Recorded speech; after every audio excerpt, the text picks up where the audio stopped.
Hello everyone, today I'm going to be doing a review of this Kanna figure from Dragon Maid.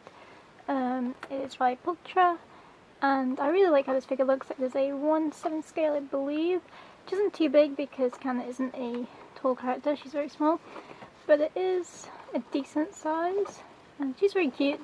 The box is very nice, very clean, pretty simple, but what more can you ask for? It's just a box. So let's take Kanna out now. Okay, so open the box up and let's get her out.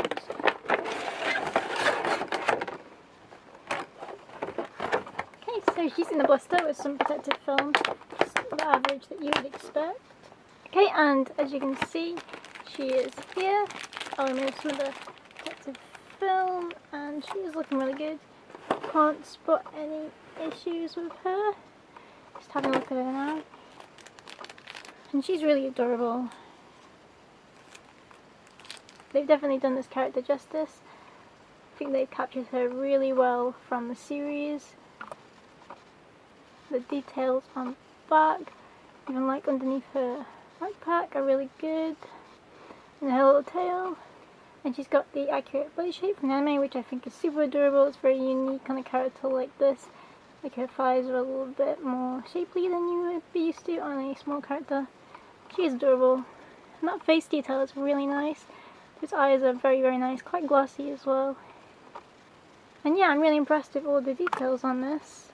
So let's put her on the base. It has some metal pegs, so that should be quite sturdy. Okay, so I have Kanna on the base now. I did have some mild troubles putting her on the base because obviously these metal pegs aren't flexible.